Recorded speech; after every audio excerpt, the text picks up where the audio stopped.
अमेरिकेतल्या एका विद्यापीठानं सर्वे केला. ही जी बॉडी आपण मेल्याच्या नंतर काय म्हणतात, माणूस नाही म्हणत, ती बॉडी म्हणतात. आणि ती बॉडी चालू असताना तिची किंमत किती आहे, 320 कोटी रुपये.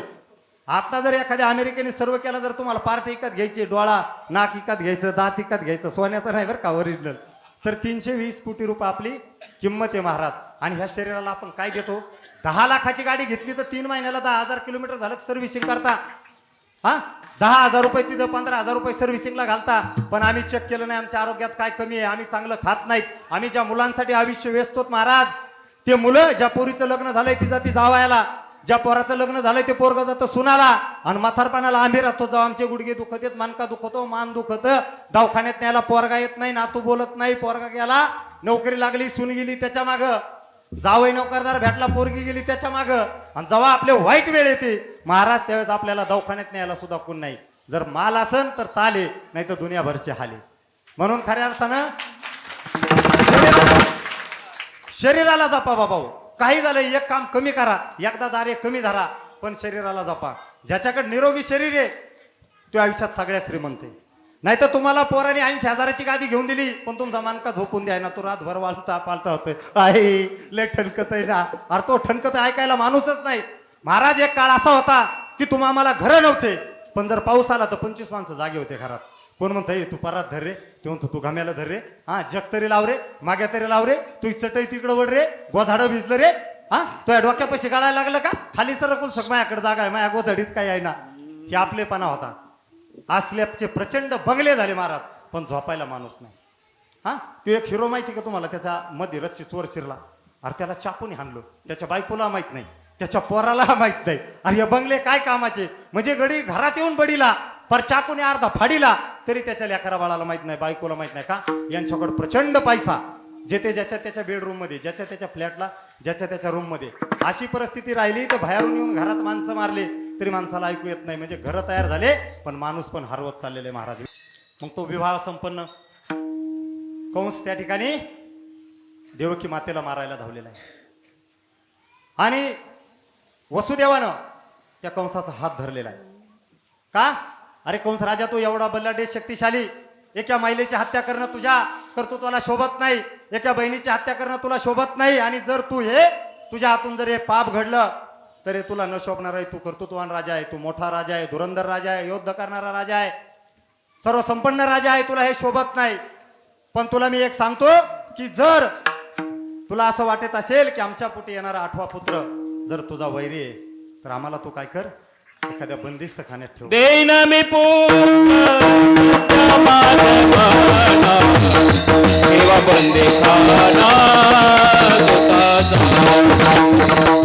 देवा बंदे खाना.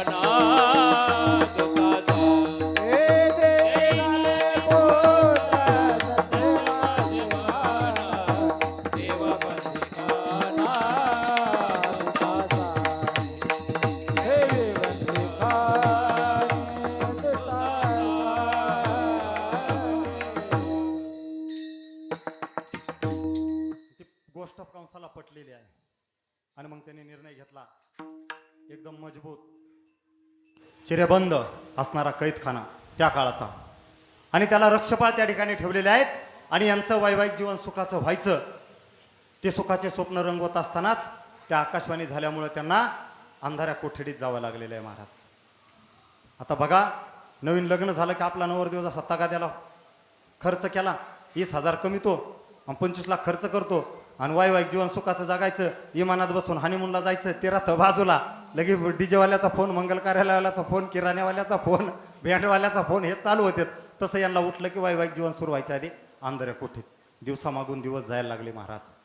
एक एक दिवस जायला लागला. देवकी मातेला, वसुदेवाला पुत्र प्राप्ती झाली. जसं त्यांना मुलगा झाला हे कळालं त्या दृष्ट कंसाला की लगेच कंस आला, घ्या हिच्या पोटी येणारे मला खत्म करणार, माझं राज्य संपवणार. लगे क्रूरपणे त्या नवजात बालकाची, म्हणजे लहान मुलाची त्या ठिकाणी हत्या केली महाराज. 1 नव्हे, 2 नव्हे, 3 नव्हे, 4 नव्हे, 5 नव्हे, 6 मुलाची हत्या त्या कंसाने केलेली आहे. 7वा गर्भ योगमायेने नेलेला आहे. आणि ज्यावेळेस साक्षात भगवंताला अवतार धारण करायचा महाराज, बघा विज्ञान तुम्हाला सांगतं एखाद्या तुमच्या घरात बहीण तुम्हाला आहे, मला आहे, आई तुम्हाला आहे, मला आहे. एखाद्या साध्या महिलेला एक साधा पोरगा व्हायचा असला, मग तो शामडा आपला शामराव भीमराव पण पुढं कसा निघतोय, 90 मारतोय, चपटी मारतोय, का नुसतेच भाव खिसोबं बांधणं खेळतोय, हा म्हातारपणाला ऑनलाईन पैसे आणतोय, नाही तर जंगली रमी प्यावो ना महाराज. हा आमचे महाराज शेतात दारे धरते तोर म्हणले पोराने 8 लाख घातले इंडियन प्रीमियम लीग क्रिकेटवर. आता पोरांचं लय अवघड झालंय महाराज, अशी परिस्थिती. पण असाही पोरगा जर जन्माला यायचा असला तर 7व्या-8व्या महिन्यात त्या मातेच्या चेहऱ्यावर तेज येत असतं महाराज. आणि मग साक्षात भगवंत ज्या मातेच्या पोटी यायचे ते संत वर्णन करतात. देवकीचे तेज दिशे जैसा सूर्य, कंसाचे हृदय जळत असे. म्हणजे सूर्याला सुद्धा फिक्क पाडेल एवढं तेज त्या ठिकाणी देवकी मातेच्या चेहऱ्यावरती आलेलं आहे.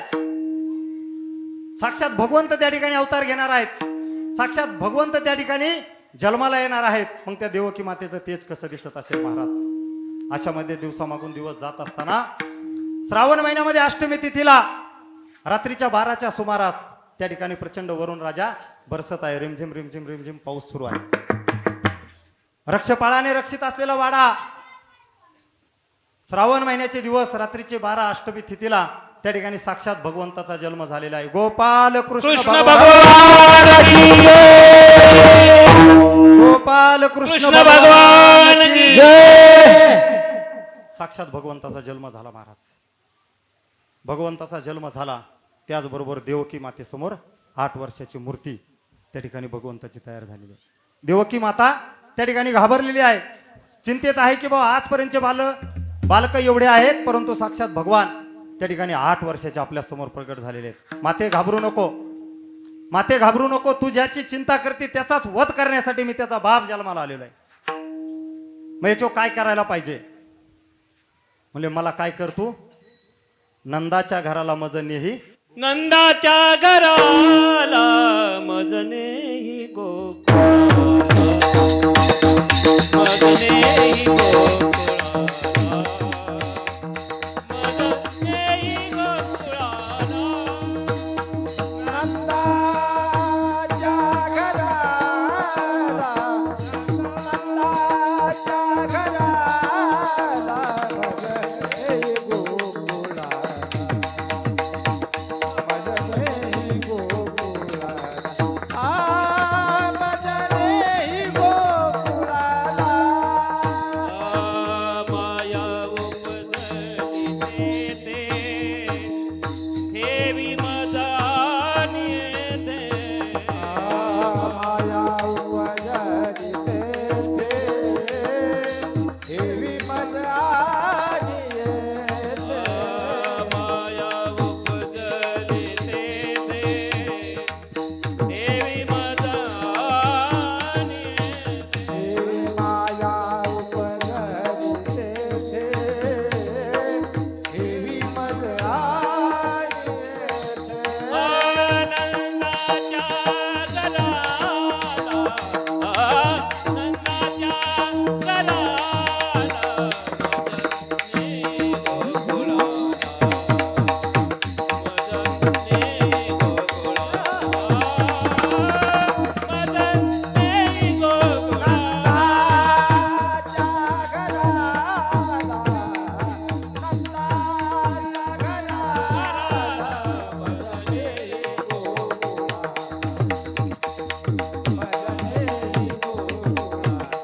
हे भजने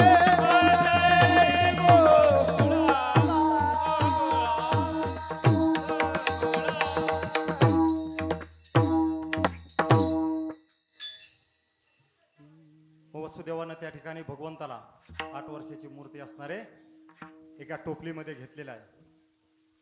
आता त्यांना त्या काळामध्ये साखळदंडाने बांधलेला असताना जगातला एकमेव देव तुम्हाला जर भेटलेला कोण असेल ना महाराज, त्या काळात भगवंतला सुद्धा भेटलेले आहे. त्या देवाचं नाव म्हणजे एक आई आहे आणि दुसरे वडील आहेत महाराज. आपल्या मुलासाठी वाटेल ते करणारा, आपल्या मुलासाठी वाटेल ते करणारी ह्या जगाच्या पाठीवर जर कोण असेल ना महाराज, तर आई आणि वडील सोडता दुसरं कोणी प्रसन्न होत नाही. माय बाप बघा ज्यावेळेस मुलावर संकट येतं, कुठली अडचण उभा राहते, त्यावेळेस आयुष्यात फक्त बाप उभा राहतो महाराज, आई उभा राहते महाराज. नाही ते मित्र फित्र हे म्हणणारे आमची ग्रुप हे आमचे लय फ्रेंड सर्कल हे काही नाही. आयुष्यात मुलाच्या पाठीशी सर्वस्व अर्पण करणारा जर कोण असेल तर ते वडील आहेत आणि आई आहेत महाराज. आणि असंच त्या ठिकाणी वसुदेवानं भगवंताला टोपलीमध्ये घेतलेलं आहे. उचलला कमळापती पायीचे बंधने गळती. भगवंताला त्या ठिकाणी उचलून आपल्या डोक्यावरती घेतलेला आहे आणि गोकुळाच्या दिशेने प्रवास त्या ठिकाणी सुरू केलेला आहे. श्रावण महिना, रात्रीची 12ची वेळ आणि वरून रिमझिम रिमझिम पाऊस येतोय महाराज. जसे बाहेर निघणार तोच त्या ठिकाणी भगवंताच्या लीलेनं, भगवंताच्या कृपेनं त्या ठिकाणी ते दरवाजे त्या ठिकाणी गळून पडलेले आहेत. एवढा पहारा दिलेला रक्षपाळ, चहूबाजूने असणारे रक्षपाळ त्या ठिकाणी मोहित झालेले आहेत, झोपी गेलेले आहेत, त्यांना झोप लागलेली आहे. आणि अशा परिस्थितीमध्ये वसुदेव त्या ठिकाणी भगवंताला घेऊन गोकुळाच्या दिशेने निघलेले आहेत. पुढे जात असताना यमुना माता रुद्र अवतार धारण केलेला आहे, दुथडी भरून त्या ठिकाणी वाहत आहे. प्रचंड रिमझिम श्रावण महिन्यातील त्या ठिकाणी रिमझिम रिमझिम चालत असणारा पाऊस. त्या पावसानं यमुना मातेनं रुद्र अवतार धारण केलेला असताना सुद्धा वसुदेव त्या यमुना मातेकडे जात आहे. पावला मागून पाऊल टाकत आहेत. यमुना मातेमध्ये त्या ठिकाणी प्रवेश केलेला आहे. जसं जसं वसुदेव त्या ठिकाणी समोर जात आहे तसं तसं पाणी वरती येत आहे. मनामध्ये प्रश्न येत असतील, एवढे रुद्र अवतार धारण केलेली ही यमुना क्षणात माझं काही करू टाकेल, पण एक वडील आपला मुलगा वाचला पाहिजे. मी गेलो तरी चालेल, मी संपलो तरी चालेल, परंतु माझा पुत्र सुखरूप राहिला पाहिजे. महाराज आठवाय आम्ही 7 पोरी झालो, चालन कसं तानात लग्न करू, नाही तर फोकाट देऊ, नाही तर एखाद्याकडून 5 लाख घेऊन देऊ, पण पोरगा पाहिजेच म्हणणारे पठ्ठी आहेत. मग त्यांना तर वाटलं ना का मागच्यानं काही झालं का आपला पोरगा वाचला पाहिजे. हे बापाचे, बापाशिवाय आयुष्यात तुमच्या आमच्या कोणी काही चांगलं चिंतू शकत नाही, करू शकत नाही महाराज. पण आजच्या मुलांना बापाचा त्याग कळत नाही, शोकांतिक आहे महाराज. कारण आई वडिलांची काळजी घेणारे पोरं राहिले नाही या देशात. त्यांना फक्त कोण आदर्श वाटतोय, क्रिकेट खेळणारा कोहली वाटतोय, त्याचं शेतक हुकलं हो मरायला तयार आहे. पण आमच्या बापाची फ्यूज गेली, मोटर बंद पडली, त्याचा वाफा राहिलाय, त्याच्यासाठी तो बिगर चपलाचा जातोय, 1.5 किलोमीटर येडे मारतोय बांधावर, पाय सटकून पडतोय, त्याचं टंगडं मोडत आहे, त्याला भेटायला यायला जायला लाज वाटते. कारण का माझा बाप आहे. परंतु त्या हिरोचं काही झालं, त्याचा डिवोर्स झाला की आमचा पोरगा चिंतेमध्ये जेवण हवं. हां, सैफ अली खानचं जेवण, सलमान खानची सोयरीक लग्न व्हाय ना, ते त्याच्या टेन्शनमध्ये, अशी परिस्थिती. परंतु हे बापाचं महत्व का, की आजही आमच्या तरुण मुलांनी आईवडिलाचा आदर्श ठेवलं पाहिजे. बापाला काय हवं असतं की आमचे मुलं कर्तृत्वान पाहिजेत, याच्यापेक्षा काही नाही. ज्याचे मुलं चांगले जन्मतात तो बाप समाधानाने मरतो महाराज. शेवटचे दिवस आणि 10 वर्ष उपचार नका होऊ द्या, तो एखादं दुःख न सांभाळील, पण पोरगा बेवडा पाहणार नाही, देखावणार नाही, अशी परिस्थिती आहे. आणि त्या ठिकाणी एवढं करणारे ते वडील वसुदेव त्या रुद्ररूप धारण केलेल्या यमुना मातेमध्ये प्रवेश केलेला आहे. आणि थोडं थोडं पुढे जात असताना जवळपास गळ्यापर्यंत पाणी यायला लागलेलं आहे. काही क्षणामध्येच पूर्ण पाण्याखाली जाऊन ते ठिकाणी काही होतंय का काय, पण भगवंताच्या लक्षात आलेलं आहे की आता या यमुना मातेला त्या ठिकाणी माझ्या दर्शनाची आस लागलेली आहे.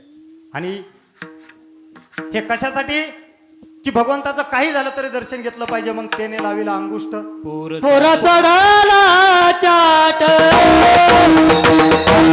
पुरा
आणि भगवंतांना त्या ठिकाणी यमुना मातेला दर्शन दिल्याबरोबर सर सर सर सर त्या ठिकाणी यमुना माता ओसरलेली आहे.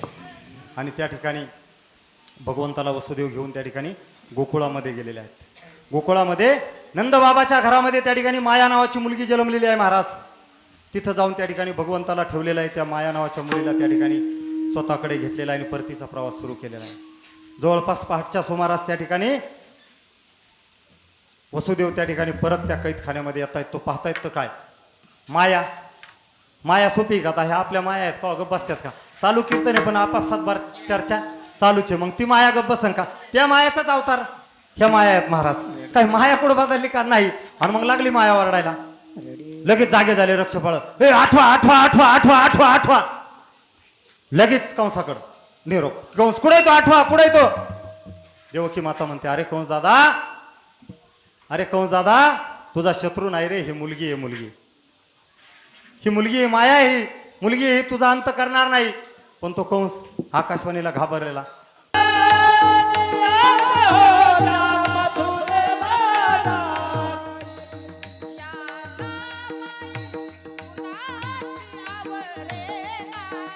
गोकुळे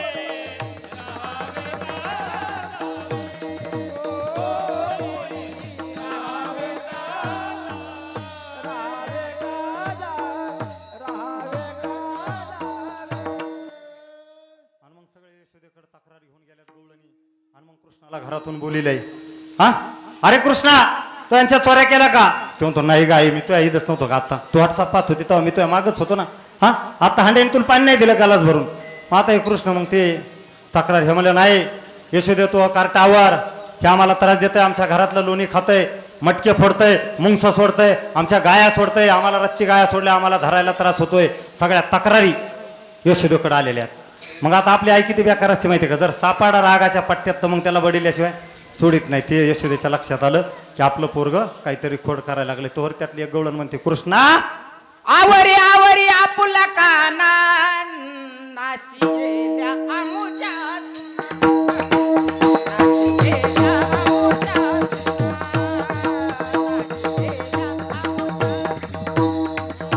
आवरी आवरी आपुला काना यशोदे आवरी आवरी आपुला काना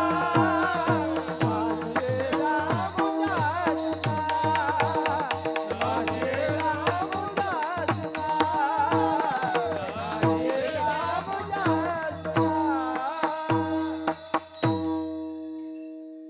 कृष्णा तू फक्त माझ्या घरी येऊन बघ, तुझं तंगडत तोडते. तू म्हणला आता तू मथरी आहे, माझी आई आहे म्हणून तू दमदाटी करते का? माझ्या तंगडे तोडायच्या भाषा करते. पोरं त्या वयातले बालवयातलं लई डेअरिंग जास्त असते. त्या वयात माणसाला विचारायच येत नाही. ठरलं की ते करणारच. लगेच गाड्याने ऑर्डर सोडली. ए सुदाम, बगरेईचा गल्ली, बगरेईचा वाडा आणि मोरच्या मागं जात नाही तो रस्ते. म्हणला लगेच जाऊन आलो हिच्या मागच.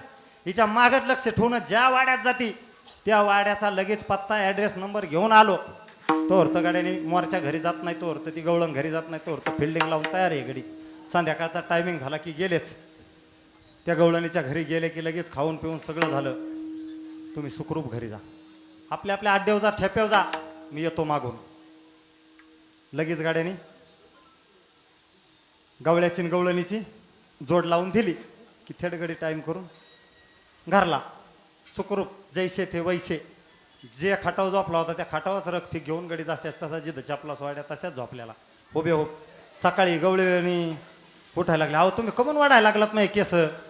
हां मग येणे कमून वाढता. आता परत तुमचं वय झालं, एवढं सगळं झालं, इतके दिवस नाही तुम्हाला सुचलं ना, आज तुम्ही मै जिंजे का वाढायला लागलात? ते म्हणतो तू गपनाला का? तुम्ही दाढी कमून धरती मी लय दमलोय दिवस भरला का? दारा दारल्या आता म्हणजे दारा काढ्याता गुरवळे दिवसभर काम केलं मी, नको तारा देऊ इतक्या पाठ, आणखीन टाईम आहे दारा काढायला. नाही नाही तुम्हीच मै वाढता केस. ते म्हणते नाही तुम्ही मै दाढी वडतो. बघत येत आता दाढीन केस वाढायला लागले. ते म्हणले आयला हे काय होतं गड्या? ही तर म्हणते तोंडाने देईन. उठून बघत येत काय तर ह्या दोघांच्या गवळणीच्या केसाची आणि गवळ्याच्या दाढीची गाठ मारलेली. बाबा बाबा बाबा जोड म्हणले इतका विचार आपला आला का? लग्नात म्हणलं जिने गाठ मारली होती ती 5 मिनिटात सुटली होती.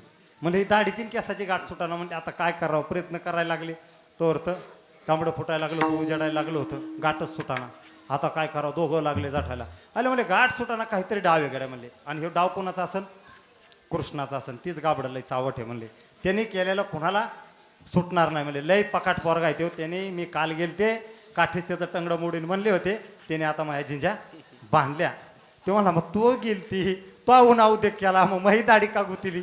हां मला माझ्या दाढीला फुकट जळाली ना. हां तू बिडीला गाडी लावशील मही दाढी जाळायची. ती म्हणले आता इलाज नाही. म्हणले आता काय करायचं म्हणले जावं लागेल. पण गवळण 7 फूट गवळे आपला 3च फूट.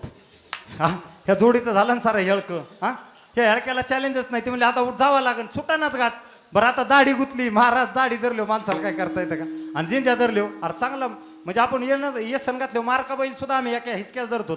मग तसे बांधलेले गडी चाललेत बा डंगळा मंगळा. मग ते तसं कसं चालू आहे रस्त्याने. हां हे बघत लोक हसत येत बा. तुम्हाला माहिती आपली बावकी कशी असते. बावकी नुसती खावकी. हां भावकी खावकी आणि गावकी ह्या 3 गोष्टीच्या गडी नादी लागला की त्याचं हां ग्रामपंचायत त्याची पंचायत केल्याशिवाय सोडित नाही महाराज. मग असे हेळकं गडी चाललं. म्हणजे आता जावं लागेल नंदबाबाच्या वाड्याला. सारे हसत येते हेळकं चाललंय रस्त्याने चाललंय आले बा. ए कृष्णा कृष्णाला आवाज देतात. यशोदेला वाटलं काहीतरी आता बाला परत कालचा वाद बळच मिटेला आज काहीतरी हेळकं आलंय. म्हणले काय म्हणजे आले बा गवळणी. म्हणले ही आमची गाठ सोड. तो म्हणला अरे आई तुम्हाला पाहिलं ना मी इथेच होतो. मी कुठं गेलो का. तो एकदा इथे झोपलो होतो का नाही. मी जागा नाही सोडी. मी नाही तोवर ते पदरात लपतोय. अरे मी नाही ते म्हणले नाही कृष्णा हे तूच कामी अख्ख्या गोकुळात दुसरा हे उन्हा उद्योग कोणी करू शकत नाही. घरी बसल्या उद्योग फक्त तूच आणणार. हां घरचं एक काम कमी पण दारचे तू 10 कामं करणार अशी तुही गोकुळातली ओळख आहे बाबा. हे काही करून आम्हाला सोड. तुला विनंती करतो हात जोडतो पाया पडतो. सारे लोक हसत आहेत आमचं पार हेळकं झालंय. हां इतका विचार आमचा कवाच आला नव्हता. तो कसा पकड गाठ मारली विचार आणला बाबा. हां ब्राह्मणांनी 7 मंगलाष्टक म्हणून सुद्धा आम्ही इतक्या विचाराने कवा गावात आलो नाही. तर तो आज आम्हाला साऱ्या गावात देखत आमचा तमाशा केला. सोड बाबा. मग भगवंताला दया आली. त्या ठिकाणी भगवंताने त्या गाठीवर हात ठेवला आणि ती गाठ सुटली महाराज. यशोदामाईच्या लक्षात आला आपला पोरगा काय साधा नाही. ह्यो रोज काहीतरी बाला करतोय. याला सांगून दमले हाणून दमले मारून दमले दापून दमले हे काय रेठाना. म्हणजे आता याचं काय करायचं याला शाळेत घालायचं. त्या काळातली शाळा कोणती वृंदावनात गाई राखायला जायचं. सगळ्या सवंगड्याला सांगितलं की आता तुम्ही इथं कोणी थांबायचं नाही याच्या टोळीने. अरे तुम्ही गाया घेऊन सारे गोपाल गाया तुम्ही गाया घेऊन सारे गोपाल रानात अरे तुम्ही गाया घेऊन सारे गोपाल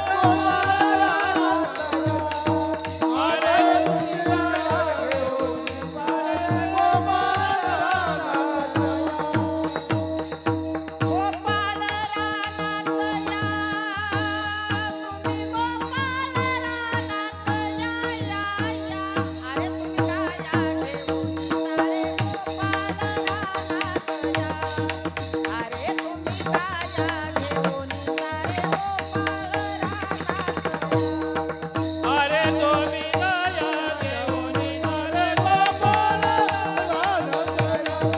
अरे तुम्ही गाया घेऊन सारे गोपाल मग त्या काळामध्ये शाळेत टाकायचं म्हणजे वृंदावनात गाया गुरं राखायला टाकायचं. आता आपल्याकडे आलंय ते इंग्लिश स्कूल. ज्याच्याकडे लय माल त्याचं 1.25 लाखाच्या फीमध्ये पोरगं. ज्याच्याकडे कमी त्याचं 60तच. त्याच्याकडे आणखीन कमी त्याच्या 30तच. सारा धंदा झाला शिक्षणाचा. आणि ज्याच्याकडे काहीच नाही आमचा गरगरीब वारकरी शेतकरी बाबा त्याचं जिल्हा परिषदला. हां पण असा कोणत्या शिक्षकांनी बॉन्डवर लिहून दिलंय का की 1.25 लाख फीचे शाळेत टाकले हे पोरगा नोकरी लागन. असे शिक्षक असले तर माझ्याकडे 200 ॲडमिशन आहेत आणि 2 लाख रुपये फी आहे. तुम्ही 1.25 काय घेता 2 देऊ. म्हणजे ही सगळी स्पर्धा चालली. आणि आमचे पालक बी असे झालेत ना ज्याची लय लांबून गाडी येते भारी गाडी येते ज्याची लय फी भारी ज्याची मॅडम लय भारी ॲडमिशनला. एकदा जांजे महाराजांनी पोरगा नगरला गेले मागाच्या शाळेत मला आपलं बी सुधरू गेलोत नवरा बायको जोडीनी. आणि मॅडम लागला प्रश्न विचारला त्याला हे येतं का त्याला ती येतं का सेंटेन्स येते का टेन्स येते का हे. अरे म्हणलं आम्ही लसावी मासावी कुठं बसावी हे शिकलोत आम्ही आमच्या काळात. आम्हाला टेन्स घ्यायला म्हणलं मॅडम तिचं ॲडमिशन नाही घ्यायचं तिच्या पोराचं घ्यायचं आहे. हा म्हणली मग मला ते कळतं मी तुम्हाला जेवढं बोलता येतं तेवढं मी बी बोलले असते. मग म्हणलं आता हिला विचारता का हिला सवी मासावी शिकली आणि आमच्यात फसलेली. म्हणजे अशी परिस्थिती ते गेलं का पालकावरच एवढा प्रेशर टाकतात की असं वाटतं आपला पोरगा आता लगेच इंग्लिश आणि लगेच इंग्लंडला जातो काय काय राहायला. त्याच्यामुळं ह्या भपकेबाजपणाच्या नादी लागायचं नाही. आपल्या मुलांवर उत्तम संस्कार करायचे आणि आपल्या मुलं जवळच ठेवायचे, हॉस्टेलला ठेवायचे, बाहेर न्यायचे. हे धंदे बंद करा. मुलगा आपल्या जवळ असन तर त्याच्या छोट्या छोट्या हालचालीवर आपलं लक्ष राहतं. आपली पिढी बरबाद होण्यापासून वाचते महाराज. म्हणून आपले मुलं जवळ असावं. मग म्हणून त्यावेळेस यशोदेने कृष्णाला कुठं टाकलं? वृंदावनामध्ये. मग सगळे टीम आपलं गेलेले आहेत वृंदावनामध्ये गाया चारायला. तिथं गेल्याच्या नंतर खेळ सुरू केले यांनी. हमामा, हुतुतू, विट्टी दांडू, चेंडू फळी. आता ते चेंडू फळी आपला नाही का इंडियन प्रीमियम लीग. मायबापांनो लक्ष ठेवा. आपला पोरगा जरी इंडियन प्रीमियम लीगच्या नादी लागला असला तर काल मला एका संभाजीनगरहून एका साहेबचा फोन आलता. बायको मास्तरीन, पोरगा कंपनीत 50,000 पगार, पण रात्र घर इकावं लागलं महाराज. जंगली रमी पे आओ ना महाराज. म्हणजे एक काळ असा होता श्रीमंती आणायसाठी बाहेर जावं लागायचं, पण गरिबी आता घरी बसले ते महाराज. म्हणजे असे खेळ त्या ठिकाणी भगवंत करत असताना ज्यावेळेस गोकुळामध्ये हे खेळ खेळून दुपारच्या 12पर्यंत वृंदावनामध्ये त्या ठिकाणी खेळ खेळत असताना दमल्याच्या नंतर भगवंतांनी सांगितलं की बाबा सगळा आपला जो काही शिदा आणलेला आहे घेऊन या. आपण काय करू? सगळ्या शिदोऱ्या सोडू आणि ह्या शिदोऱ्याचा काय करू? एकत्र काला करू. आणि तो जो काही भगवंतांनी वृंदावनामध्ये जो काला केला महाराज, तोच काला आज या ठिकाणी होत आहे. आणि म्हणून आज आपण ती जी काही संतांनी परंपरा इथपर्यंत आणली, ती संतांची परंपरा त्या ठिकाणी इथं केलेली आपण एकदा संतांचं भजन करू.